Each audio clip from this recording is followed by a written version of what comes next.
Food is responsible for around a fifth of the UK's greenhouse gas emissions. It is globally recognised that we need to drastically cut these emissions if we are to avoid the worst consequences of climate change, and in the UK targets have been set at an 80% reduction by 2050. To achieve these ambitious but essential targets and to build stronger, more resilient communities, our food system must become more sustainable. But what does that mean for what we eat and how that food is produced? A group of over 50 organisations and individuals working on sustainable food issues in Greater Manchester have come together to answer this question. Taking into account environmental, social, economic and health concerns, we have come up with 8 key principles to help drive change within our organisations and the wider food system. So here they are.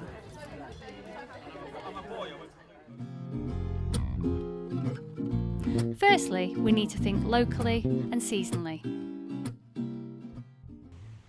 The global economy means food now travels further than ever before, meaning less money is left to circulate in the local economy.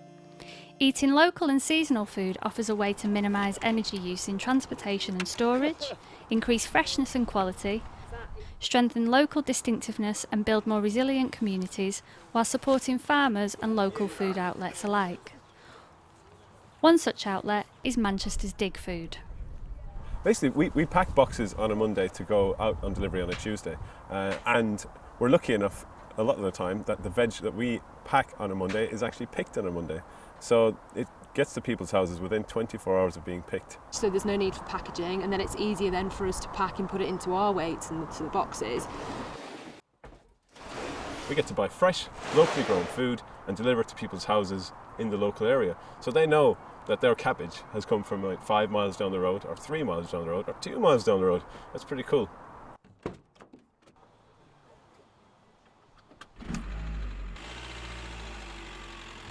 Got good relationships with local farmers. Yeah, we'd like to say they're our friends. You know, we kind of give them a fair price for their veg, better price than they get at other places, and everyone sort of gets a good deal, really.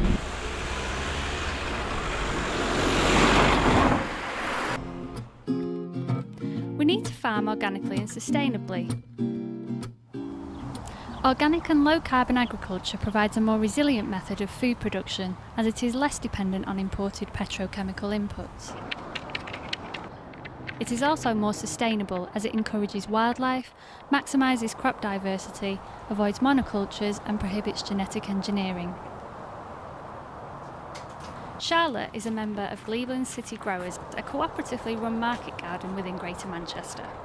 The land here has been certified as organic for about 10 years now. It's vital to grow organically because we're not always going to have access to as much oil as we want, so we don't use any synthetic fertilisers or pesticides. We rely on green manures. They're crops that you leave in the ground to provide fertility and ground cover for the soil, because the soil is the most important aspect of the way we grow. And we also produce our own compost as well. So those are the 2 of the main ways that we grow organically. The process of locking carbon into the soil through the constant addition of organic materials has the potential to cut over 20% from the UK's greenhouse gas emissions from agriculture.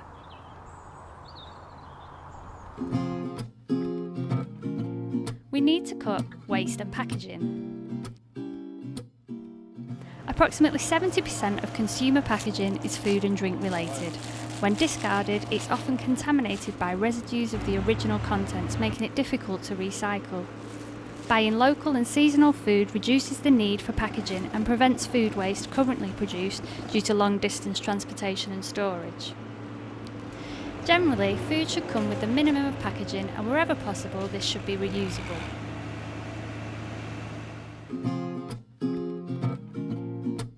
We need to eat less meat and dairy. Meat and dairy products are the most energy and greenhouse gas intensive foods. In fact, the meat industry is responsible for 40% more greenhouse gas emissions than all forms of transport combined. While livestock uses 70% of agricultural land worldwide, it creates only a fraction of the calories per acre compared to cereals or vegetables, contributing to global malnutrition and food insecurity. While the main aim is reducing the quantity of meat and dairy we consume, it is also important to maximise the quality, ensuring the health and welfare of animals involved. Many people don't realise that organic certification covers not only what animals are fed but also how they are treated, guaranteeing better welfare conditions than other standards such as free range.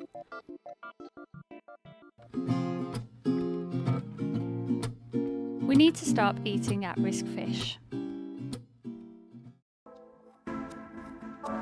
Overfishing is the greatest single threat to marine wildlife and habitats, with nearly 80% of world fish stocks either fully or overexploited. Many once common North Sea species are now overfished,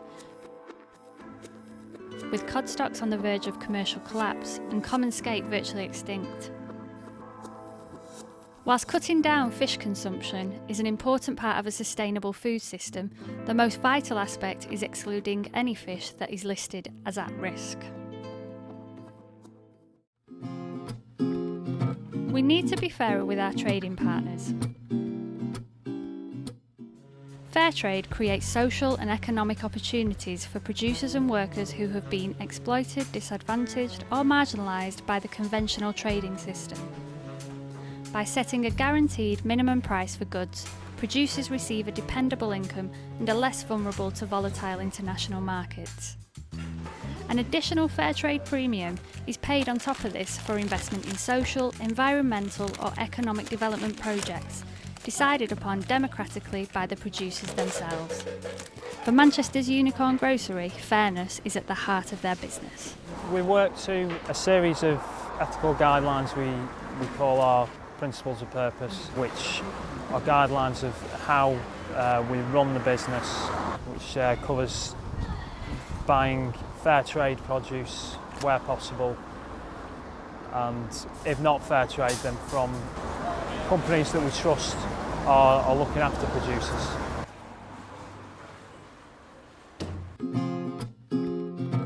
We need to promote health and well-being for all.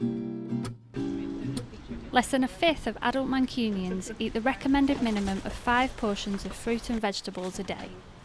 While 15% of the world's population goes hungry on a daily basis, here in the UK, childhood obesity and food-related illnesses are on the increase, and we waste approximately a third of all the food we buy. A sustainable food system is about health and well-being for all, individually, locally and globally. The Abundance Project is about getting food that would otherwise go to waste to those who need it. Every Saturday during harvest season we go to people's gardens and we pick any fruit that they don't want, and that's apples, pears, plums. We even got some figs and grapes last week, which was a bit of a novelty. And then once we've picked the fruit, we've got bike trailers. We put it in the bike trailers and we take it to projects that can use it. So that's homeless groups we give a lot to, and groups for asylum seekers, and then also schools and community groups that want it. Finally, we need to make our food system more democratic. The mainstream food system is not only unsustainable, it is also unfair.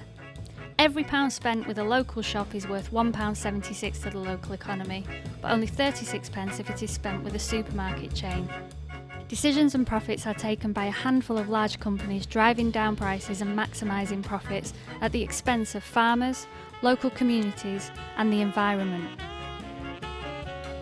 Our current unsustainable food system has turned us into a nation of passive consumers in a top-down system from which we expect unlimited choice, but over which we have little control.